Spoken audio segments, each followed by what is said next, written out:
എനിക്ക് service based ആയിട്ടുള്ള IT കമ്പനീസിൽ 10 വർഷത്തിലധികം എക്സ്പീരിയൻസ് ഉണ്ട്. കോർപ്പറേറ്റ് ലൈഫിൽ ഞാൻ സെറ്റിൽ ആവുന്നതിന് മുന്നേ എനിക്കാണെങ്കിൽ ഇത് നേരത്തെ പറഞ്ഞു തന്നിരുന്നെങ്കിൽ എന്ന് ഞാൻ ആഗ്രഹിക്കുന്ന 8 കാര്യങ്ങളാണ് ഈ വീഡിയോയിൽ പറയാൻ പോകുന്നത്. ഇതിലെ പല പോയിൻറ്സും ഞാൻ സ്വയം ട്രയൽ ആൻഡ് എറർ ചെയ്ത് പഠിക്കാൻ വേണ്ടിയിട്ട് ഞാൻ എൻ്റെ കുറേ വർഷങ്ങൾ വേസ്റ്റ് ചെയ്തിട്ടുണ്ട്. ഒരിക്കലും ഇതൊരു മോട്ടിവേഷൻ വീഡിയോ ഒന്നുമല്ല. ബേസിക്കലി ഞാൻ ചെയ്ത കുറച്ച് മിസ്റ്റേക്സ് ആണ് ഈ വീഡിയോയിലുള്ളത്. അതുകൊണ്ട് നിങ്ങൾ ഇതൊരിക്കലും റിപ്പീറ്റ് ചെയ്യരുതെന്ന് കരുതിയിട്ടാണ് ഈ വീഡിയോ ചെയ്യുന്നത്. ഞാൻ Sagar Murali, a software engineer, investor, algo trader and a part time YouTuber. So let's start with number 1. Do not waste your risk taking years. എൻ്റെ mid-20s ഞാൻ തിരിഞ്ഞു നോക്കുമ്പോൾ കുറേയധികം വൈകുന്നേരങ്ങൾ ഞാൻ വെറുതെ നഷ്ടപ്പെടുത്തിയിട്ടുള്ളതായിട്ട് എനിക്ക് തോന്നും. ഓഫീസ് കഴിഞ്ഞ് വന്നിട്ടുള്ള ഡൂം സ്ക്രോളിംഗ്, ഒന്നും ചെയ്യാതെ പോയ വീക്കെൻഡ്സ്, എന്തെങ്കിലും തുടങ്ങാൻ വേണ്ടിയിട്ട് ദ റൈറ്റ് ടൈമിന് വേണ്ടിയിട്ടുള്ള കാത്തിരിപ്പ്. അടുത്ത മാസം ഓട്ടോമേഷൻ പഠിച്ചു തുടങ്ങാമെന്ന് ഞാൻ എന്നോട് തന്നെ പറയായിരുന്നു. നെക്സ്റ്റ് ക്വാർട്ടർ മുതൽ ഇൻവെസ്റ്റിംഗ് തുടങ്ങാം, അടുത്ത വർഷം പുതിയതെന്തെങ്കിലും ഒന്ന് തുടങ്ങാം. അങ്ങനെ ഓരോ തവണയും ഞാൻ ആ ഡെഡ് ലൈൻ നീക്കിക്കൊണ്ടേയിരുന്നു. എനിക്ക് 25 വയസ്സല്ലേ ആയുള്ളൂ, എനിക്ക് ഇനിയും ടൈമുണ്ടല്ലോ എന്നാണ് ഞാൻ അന്ന് കരുതിയിരുന്നത്. പക്ഷേ എനിക്കിപ്പോൾ ഒരു കാര്യം മനസ്സിലായി. നിങ്ങളുടെ 20s നിങ്ങൾക്ക് ഏറ്റവും കൂടുതൽ എനർജിയും ഏറ്റവും കുറവ് റെസ്പോൺസിബിലിറ്റീസും ഉള്ളത്. ആ ഒരു കോമ്പിനേഷൻ പിന്നീട് ലൈഫിൽ ഒരിക്കലും തിരിച്ചു വരില്ല. ഇപ്പോൾ 34 വയസ്സുള്ള എനിക്ക് പണ്ടത്തിനേക്കാൾ കൂടുതൽ സാലറി, കൂടുതൽ എക്സ്പീരിയൻസ് ഒക്കെ ഉണ്ട്. പക്ഷേ എനിക്കിപ്പോൾ EMIs ഉണ്ട്, ഫാമിലി ഉണ്ട്, ഹെൽത്ത് കൺസേൺസ് ഉണ്ട്. ഏത് ടൈമിലും പഴയതുപോലെ ഓണായിരിക്കാനുള്ള എനർജി എനിക്കിപ്പോൾ കുറവാണ്. ഒപ്പം എനിക്ക് ഒരുപാടേറെ പേടികളുമുണ്ട്. 25 വയസ്സിൽ ഞാൻ തുടങ്ങിയിട്ടിരുന്ന എൻ്റെ കാര്യങ്ങളിൽ പലതും ഞാൻ തുടങ്ങിയത് എൻ്റെ 30ാമത്തെ വയസ്സിലാണ്. വെറുതെ കളഞ്ഞ ആ 4-5 വർഷങ്ങൾ, അത് പോയതിൻ്റെ സങ്കടം എനിക്ക് മിക്ക ദിവസവും തോന്നാറുമുണ്ട്. കാരണം ഞാനിപ്പോൾ എൻ്റെ ഒരു കൈ കൊണ്ട് എൻ്റെ കാര്യങ്ങൾ ബിൽഡ് ചെയ്യുന്നു, മറ്റേ കൈ കൊണ്ട് ഞാൻ എൻ്റെ റെസ്പോൺസിബിലിറ്റീസ് മാനേജ് ചെയ്യുകയാണ്. നിങ്ങളിപ്പോൾ 20s നിൽക്കുന്ന ഒരാളാണെന്നുണ്ടെങ്കിൽ, നിങ്ങൾക്ക് സ്ക്രോളിങ്ങിന് വേണ്ടിയിട്ട് ചുമ്മാ ടൈം കളയുകയാണെന്നുണ്ടെങ്കിൽ, you are wasting your 20s. Number 2. എനിക്ക് എൻ്റെ ആദ്യത്തെ സാലറി കിട്ടിയപ്പോൾ ഞാൻ എന്താ ചെയ്തതെന്ന് അറിയാമോ? ഒരു ഫോൺ വാങ്ങി. ഇൻക്രിമെൻറ്റ് വന്നപ്പോൾ എന്തെങ്കിലുമൊക്കെ അപ്ഗ്രേഡ് ചെയ്തു. ബോണസ് വന്നപ്പോൾ വെക്കേഷൻ പോയി. എൻ്റെ ഓർമ്മയിലൊരു 8 വർഷത്തിന് മുമ്പുള്ള ഒരു ബോണസിൻ്റെ സമയത്താണ് ഞാൻ മാൽഡീവ്സിൽ ട്രിപ്പ് പോയത്. അതൊക്കെ തെറ്റാണെന്നല്ല ഞാൻ പറയുന്നത്, പക്ഷേ വർഷങ്ങളോളം എനിക്കൊരു ഇൻവെസ്റ്റിംഗ് പ്ലാൻ പോലും ഉണ്ടായിരുന്നില്ല.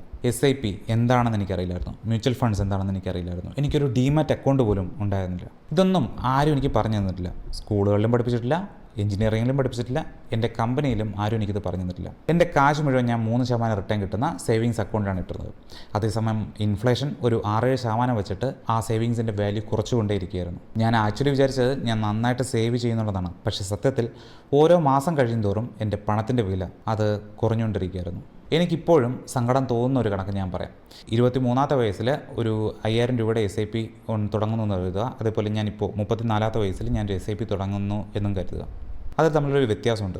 20 വർഷം കഴിയുമ്പോൾ അതിൻ്റെ ഡിഫറൻസ് വെറും 10 അല്ലെങ്കിൽ 20% ഒന്നും ആയിരിക്കില്ല.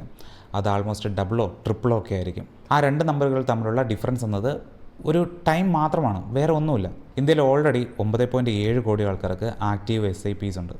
നിങ്ങൾ അതിലൊരാളല്ലാന്നുണ്ടെങ്കിൽ കടന്നു പോകുന്ന ഓരോ മാസവും നിങ്ങൾക്ക് നഷ്ടപ്പെടുന്നത് ആ കോമ്പൗണ്ടിങ് ആണ്. അത് നിങ്ങൾക്ക് പിന്നീട് ഒരിക്കലും തിരിച്ചിട്ടില്ല. ഞാൻ ലേറ്റായിട്ടാണ് തുടങ്ങിയത്. ഞാൻ ഇപ്പോഴും ക്യാച്ചപ്പ് ചെയ്ത് വരുന്നേ ഉള്ളൂ. നിങ്ങൾ ആ മിസ്റ്റേക്ക് ആവർത്തിക്കേണ്ട ആവശ്യമില്ല. നമ്പർ 3. എൻ്റെ ലേറ്റ് 20s ഞാൻ എക്സസൈസ് ചെയ്തത് കംപ്ലീറ്റ്ലി നിർത്തിയ ഒരു സമയം ഉണ്ടായിരുന്നു. ദിവസം മുഴുവൻ ഓഫീസിലിരിപ്പ്. റിലീസിൻ്റെ ടൈമിൽ ചിലപ്പോൾ 10-12 മണിക്കൂർ കണ്ടിന്യൂസ് ആയിട്ട് വർക്ക് ചെയ്യുന്നുണ്ടായിരുന്നു. ക്ഷീണിച്ച് വീട്ടിൽ വരും, ഫുഡ് ഓർഡർ ചെയ്യും, ലേറ്റായിട്ട് കിടന്നുറങ്ങും, വീണ്ടും ക്ഷീണത്തോടെ എണീക്കും. ആൻഡ് പല ദിവസങ്ങളിലും ഈവൻ വീക്കെൻഡ്സിൽ പോലും ഇത് റിപ്പീറ്റഡ് ആയിരുന്നു. അങ്ങനെ എൻ്റെ വെയിറ്റ് കൂടി, എനർജി കുറഞ്ഞു, മോട്ടിവേഷൻ കുറഞ്ഞു. ദിവസം ഉച്ചയ്ക്ക് 2 മണിക്ക് ആകുമ്പോൾ എനിക്കെപ്പോഴും ഉറക്കം വരുമായിരുന്നു. വൈറ്റമിൻ D ഭയങ്കര ലോ ആയിരുന്നു. ഷുഗർ ക്രേവിങ്സ് ഭയങ്കരമായിരുന്നു. ഞാൻ യങ് ആയതുകൊണ്ട് ഞാനതൊക്കെ ഇഗ്നോർ ചെയ്തു. ഇതൊക്കെ പിന്നീട് ഫിക്സ് ചെയ്യാം, പിന്നീട് ക്യാച്ചപ്പ് ചെയ്യാം എന്നൊക്കെ ഞാൻ വിചാരിച്ചു. പിന്നെയാണ് ഞാൻ എൻ്റെ ചുറ്റുമുള്ള കാര്യങ്ങൾ ശ്രദ്ധിക്കാൻ തുടങ്ങിയത്. ഏർലി 30s എൻ്റെ കൊളീഗ്സിന് ബാക്ക് പ്രോബ്ലം, 32ാമത്തെ വയസ്സിൽ ഡയബറ്റീസ് ഉള്ള ഫ്രണ്ട്സ് ഉണ്ട് എനിക്ക്, സ്ലീപ്പ് ഇഷ്യൂസ്, ആൻസൈറ്റി. എൻ്റെ ടീമിലുള്ള ഒരാൾക്ക് സീരിയസ് ആയിട്ടുള്ള ഒരു ഹെൽത്ത് ഇഷ്യൂ വന്നു. പുള്ളിക്ക് വെറും 34 വയസ്സ്, അതായത് എൻ്റെ പ്രായം മാത്രമേ ഉണ്ടായിരുന്നുള്ളൂ. പ്രശ്നം എന്താണെന്ന് വെച്ചാൽ അവരാരും ഇതിനു വേണ്ടിയിട്ട് പ്ലാൻ ചെയ്തവരല്ല. ഞാൻ ചിന്തിച്ച അതേ കാര്യം തന്നെയാണ് അവരും ചിന്തിച്ചത്. ഞാൻ ചെറുപ്പമാണ്, പിന്നീട് ഇതൊക്കെ ഡീൽ ചെയ്യാം എന്ന്. ഇവിടെ വെച്ചിട്ടാണ് ഞാൻ ഒരു കാര്യം പഠിച്ചത്. നിങ്ങളുടെ എനർജി കുറയുമ്പോൾ ബാക്കിയെല്ലാം കുറയും. ഫോക്കസ്, മോട്ടിവേഷൻ, കോൺഫിഡൻസ്, വർക്കിൽ നിങ്ങളുടെ ഔട്ട്പുട്ട്, വീട്ടിൽ നിങ്ങളുടെ പേഷ്യൻസ്, ഇതെല്ലാം കുറയും. നിങ്ങളുടെ ബോഡി എങ്ങനെ ഇരിക്കുന്നു എന്നതുമെല്ലാം ഇതുമായിട്ട് കണക്റ്റഡ് ആയിട്ടാണ് ഇരിക്കുന്നത്. നിങ്ങൾക്ക് ഒരു ജിം മെമ്പർഷിപ്പിൻ്റെ ഒന്നും ആവശ്യമില്ല. ദിവസം ഒരു 30 മിനിറ്റിൻ്റെ മൂവ്മെൻറ്റ് മതി. കാരണം 35ാമത്തെ വയസ്സിൽ നിങ്ങളുടെ ബോഡി ബ്രേക്ക് ഡൗൺ ആയാൽ ഒരു സാലറിക്കോ അല്ലെങ്കിൽ ഒരു പ്രൊമോഷനോ അത് ഫിക്സ് ചെയ്യാൻ കഴിയില്ല. ഈവൻ നിങ്ങളുടെ റിപ്പോർട്ടിംഗ് മാനേജർ അല്ലെങ്കിൽ നിങ്ങളുടെ TL പോലും നിങ്ങളെ തിരിഞ്ഞ് നോക്കിയെന്ന് വരില്ല. നമ്പർ 4.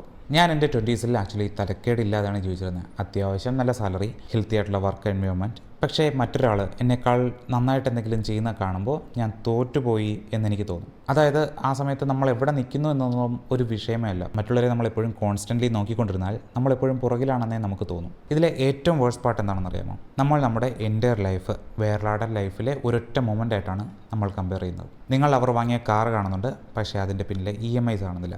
നിങ്ങൾ ഓൺ സൈറ്റ് കാണുന്നുണ്ട്, പക്ഷേ അതിലെ ലോൺലിനെസ് നിങ്ങൾ ഒരിക്കലും കാണുന്നില്ല. നിങ്ങൾ ആ ഹൈക്ക് കാണുന്നുണ്ട്, പക്ഷേ ദിവസമുള്ള 14 മണിക്കൂറിൻ്റെ വർക്കിംഗ് അത് നിങ്ങൾ കാണുന്നില്ല. ഇത് നിർത്താൻ വേണ്ടി ഞാൻ ആക്റ്റീവ്ലി എന്നെ തന്നെ ട്രെയിൻ ചെയ്യിക്കേണ്ടി വന്നു. അതിന് കുറച്ച് സമയം എടുത്തു. ലിങ്ക്ഡിൻ അൺഇൻസ്റ്റാൾ ചെയ്തു, ഇൻസ്റ്റാഗ്രാം അൺഇൻസ്റ്റാൾ ചെയ്തു. ആൻഡ് നമ്മളോട് ചോദിക്കേണ്ട ഒരൊരു ചോദ്യം ഇതാണ്: കഴിഞ്ഞ വർഷത്തേക്കാൾ കൂടുതൽ ബെറ്റർ ആണോ നമ്മളിപ്പോഴെന്ന്? അതിനുള്ള ഉത്തരം യെസ് എന്നാണെന്നുണ്ടെങ്കിൽ അത് മതി. വേറെ ആരെയും ബോധിപ്പിക്കേണ്ട കാര്യമൊന്നുമില്ല. നമ്പർ 5, എയെ പറ്റി പറഞ്ഞിട്ട് ഞാൻ നിങ്ങളെ കുറച്ച് കൂടുതൽ പേടിപ്പിക്കുന്നില്ല. ആ പേടി നിങ്ങൾക്ക് ആവശ്യത്തിൽ കൂടുതലുണ്ടായിരിക്കും എന്നാണ് ഞാൻ വിചാരിക്കുന്നത്. പക്ഷേ എനിക്കെന്താണ് സംഭവിച്ചതെന്നുള്ള കാര്യം ഞാൻ പറയാം. കുറേ കാലത്തോളം ഞാൻ കരുതുന്നത് എന്ന് പറയുന്നത് റിസർച്ചിന് വേണ്ടിയിട്ടുള്ളതോ അല്ലെങ്കിൽ ഡെവലപ്പേഴ്സിന്, ഡാറ്റ സയൻറ്റിസ്റ്റ് അല്ലെങ്കിൽ മെഷീൻ ലേണിങ്ങിനൊക്കെ ഉള്ള ഒരു കാര്യമാണെന്നാണ് ഞാൻ കരുതിയിരുന്നത്. ChatGPT വെച്ചിട്ട് ഞാൻ ചുമ്മാ മെയിൽ ഡ്രാഫ്റ്റ് ചെയ്യാനും അല്ലാന്നുണ്ടെങ്കിൽ ചുമ്മാ ഡൗട്ട്സൊക്കെ ചോദിക്കാനും വേണ്ടിയിട്ട് മാത്രമായിരുന്നു യൂസ് ചെയ്തിരുന്നത്. അല്ലാതെ മാനുവൽ ടെസ്റ്റിങ്ങിൽ നിന്ന് വന്ന എന്നെപ്പോലുള്ളൊരാൾക്ക് കൊണ്ട് പ്രത്യേകിച്ച് ഉപകാരമൊന്നും ഉണ്ടാവും എന്ന് ഞാൻ കരുതിയിരുന്നില്ല. പിന്നെ ഞാൻ ഓഫീസിലെ വർക്കിനും എൻ്റെ സൈഡ് പ്രോജക്ട്സിനും ടൂൾസ് യൂസ് ചെയ്യാൻ തുടങ്ങി. അപ്പോൾ എന്തോ ചില കാര്യങ്ങൾ മാറി. എനിക്ക് മുമ്പ് ബിൽഡ് ചെയ്യാൻ പറ്റാത്ത കാര്യങ്ങൾ പലതും ബിൽഡ് ചെയ്യാൻ തുടങ്ങി.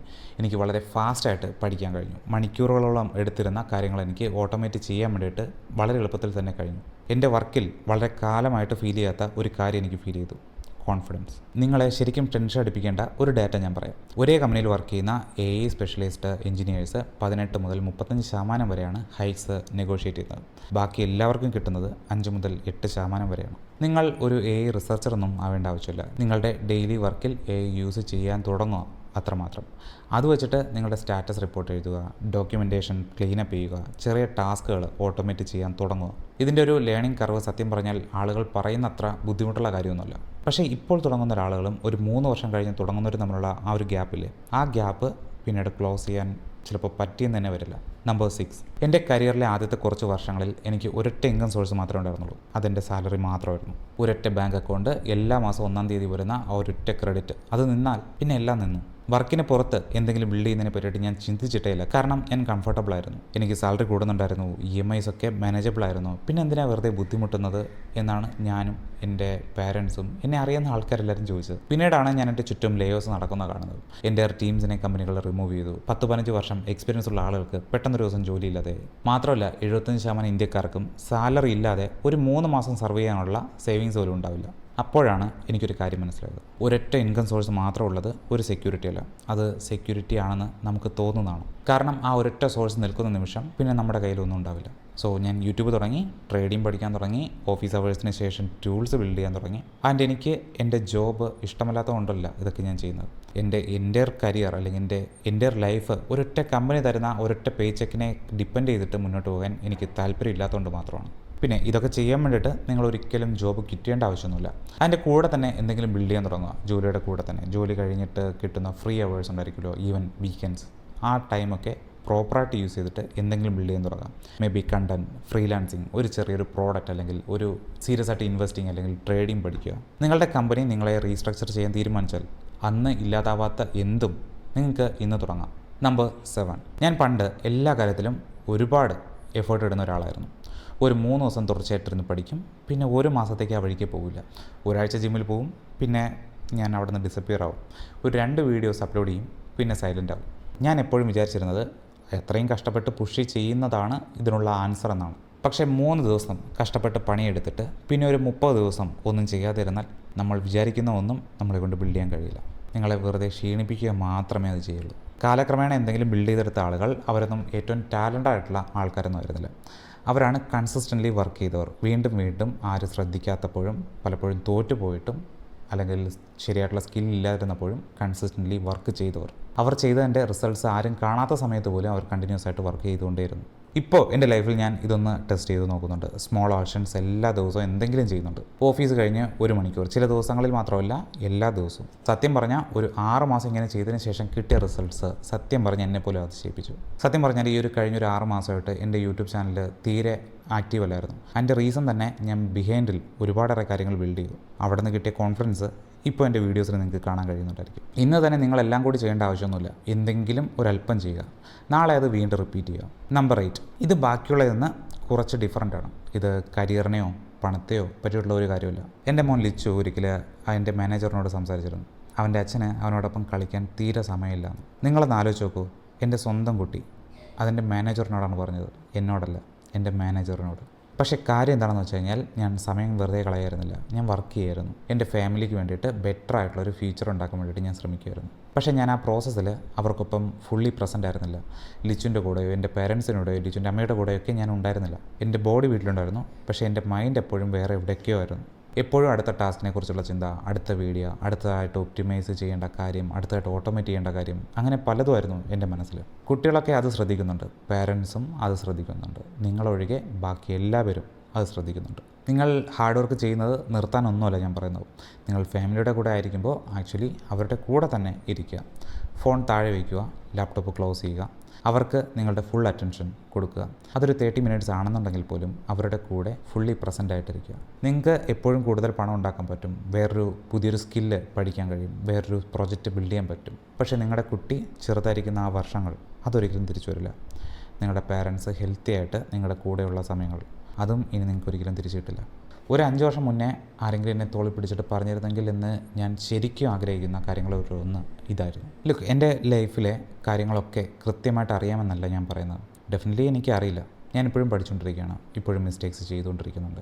പക്ഷേ 34ാമത്തെ വയസ്സിൽ ചില കാര്യങ്ങൾ എനിക്കിപ്പോൾ വളരെ ക്ലിയറാണ്. അതിലെ ഏറ്റവും വലിയ കാര്യം ഇതാണ്: 23നും 33നും ഇടയിലുള്ള ഈ വർഷങ്ങൾ അത് ഭയങ്കര ഫാസ്റ്റായിട്ടാണ് പോകുന്നത്. ഈ വർഷങ്ങളിൽ നിങ്ങളെടുക്കുന്ന ഡിസിഷൻസാണ് ഇതിന് ശേഷം വരുന്ന നിങ്ങളുടെ ലൈഫിലെ എല്ലാ കാര്യങ്ങളെയും ഷേപ്പ് ചെയ്യുന്നത്. ഈ വീഡിയോ നിങ്ങളൊരു കാര്യമെങ്കിലും റീതിങ്ക് ചെയ്യാൻ പ്രേരിപ്പിച്ചിട്ടുണ്ടെന്നുണ്ടെങ്കിൽ IT-യിൽ വർക്ക് ചെയ്യുന്ന 20s നിങ്ങളൊരു ഫ്രണ്ടിന് ഇതൊന്ന് ഷെയർ ചെയ്യുക. അവർക്കിത് ഇപ്പോൾ തന്നെ കേൾക്കേണ്ടതുണ്ട്, അല്ലാതെ ഒരിക്കലും കുറച്ച് കഴിഞ്ഞിട്ടല്ല അവർ കേൾക്കേണ്ടത്. By the way, testers, developers, DevOps engineer അല്ലെങ്കിൽ AML എഞ്ചിനീയേഴ്സ്, ഇവർക്കൊക്കെ ചെയ്യാൻ കഴിയുന്ന കുറച്ചേറെ സൈഡ് ഹസിൽസിനെ പറ്റിയിട്ടുള്ള വീഡിയോസ് ഞാൻ ചെയ്തിട്ടുണ്ട്. ആ വീഡിയോ നിങ്ങൾക്ക് ഇവിടെ കാണാം. See you there.